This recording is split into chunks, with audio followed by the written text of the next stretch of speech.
facing the police every single day. Brandon, let me see your hands. Brandon, I want to see your hands. Brandon, I need you to come on out. Brandon, listen to what he's telling you. You're gonna get tased.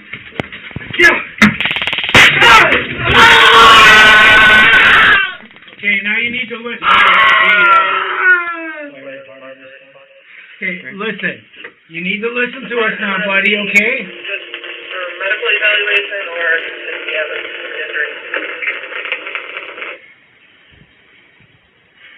We had to deploy a taser here. We're trying to get him to cooperate. Brandon. What am I gonna do? Is this is no easy way to do this. No, there isn't, but I would leave it the way it is right now. Listen, Brandon, can you listen to us?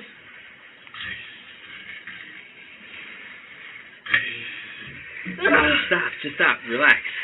Relax. Hit him again. Hit him again. Can you hit him, Tony? No, come out. Just relax. Just relax. Brandon, I'm going to have to do this. I don't want to tase you again, Brandon. Relax, Brandon. Just relax, Brandon, alright? Brandon, relax. Stay down.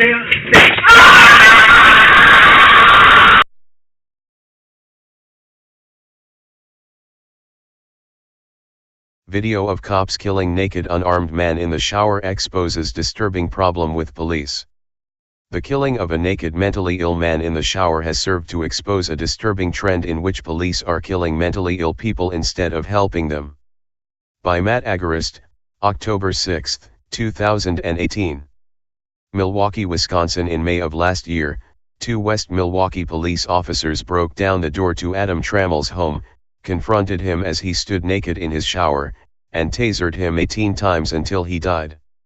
Earlier this year, Milwaukee County District Attorney John Chisholm decided that the 2 cops responsible for this horrifying incident will not be charged. This trend of police killing mentally ill has become the norm and has even garnered the attention of the most staunch police supporters. A report this week out of the BBC highlights Trammell's case as well as many other mentally ill people whose lives were brought to a tragic end by those who claim to protect them.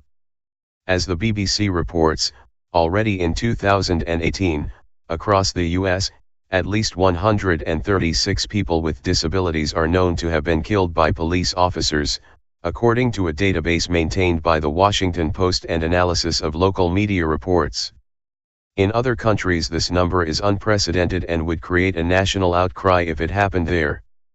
On May 25, 2017, officers Michael Rolder and Anthony Munoz responded to a medical emergency under complex circumstances that required them to attempt restraint, Chisholm wrote to West Milwaukee Police Chief Dennis L. Nassai. However, according to investigative reports, Trammell, 22, who suffered from schizophrenia, did not exhibit any signs of needing medical attention as police arrived and began to forcibly remove him from the shower.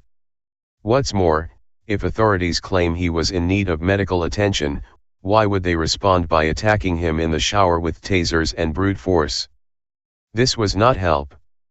These police tortured Adam Trammell to death, said Robin Shello, one of the attorneys representing the Trammell family, according to JS Online. This was not help.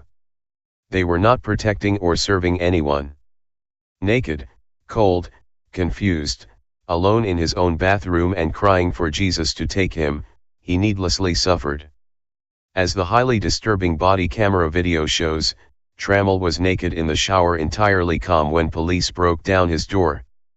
As the innocent mentally ill man stood in his shower, the curtain is then ripped back and an officer says twice, "Brandon, I'm going to need you to come on out," referring to Trammell by the incorrect name. As Brandon was not his name, the confused Trammell did not respond, which made the officers escalate force. "You're going to get tossed," the officer barked before deploying the taser on a naked man in his own shower. Trammell then falls to the floor in pain and begins to panic as the two armed intruders proceed to torture him to death. It is important to point out that Trammell never posed a threat to officers. He was entirely calm, naked, and did absolutely nothing wrong except not respond to the name Brandon. He had harmed no one, had committed no crime, and he was attacked and killed by people claiming to help him. Over and over again, as Trammell screams out in agony, the officers deploy their tasers, shocking this innocent man up to 18 times. The repeated tasering caused Trammell to go into distress, and this young man spent his last moments of consciousness in agonizing pain while vomiting profusely. According to the medical examiner's report, Trammell suffered a black eye, a broken rib and more than 24 cuts and bruises. In spite of the overwhelming evidence showing the attack on Trammell, Chisholm concluded there was no basis to conclusively link the death of Trammell to the officer's actions. "This is a nightmare. I can't believe this," Larry Trammell, the victim's father said. "I think those people should resign. The DA and the chief of that police department." "We agree." As the BBC reports, for many, the nub of the problem is the way police are taught to interact from the very beginning, with so much emphasis on firearms training and personal protection, and relatively little on de-escalating confrontations. As things stand, the deaths and injuries of people with disabilities at the hands of the police have left some of the people Candace Coleman works with in Chicago's South Side wondering who might be next, she says. Some of them have made pacts never to call the police under any circumstances, she adds, so worried are they that harm could come to them. Coleman says they've also got together in groups to discuss what they can do to protect themselves in any interactions with the police. Extra disability training for police is one thing but is not enough, Coleman says. We need a cultural shift across the board. The way in which they approach situations needs to change. It shouldn't always be that the immediate reaction is to pull out your gun or your taser or to yell or scream, she adds.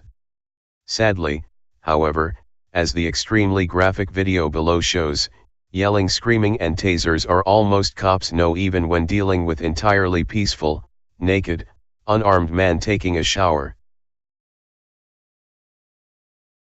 Police use who may want to retaliate against him physically. Hey Charlotte County, this is Charlotte County COPWATCH, and I just wanted you to know that I am using this stuff under fair use. And also remember to like and subscribe this channel. Also too, keep in mind I do not make any money on YouTube. This is 5 hours work a day, you know, fighting for freedom. And you can donate with PayPal and Patreon. I just want you to think about this. If everybody gives to PayPal and Patreon, Patreon is every month. Actually, PayPal you can do every month.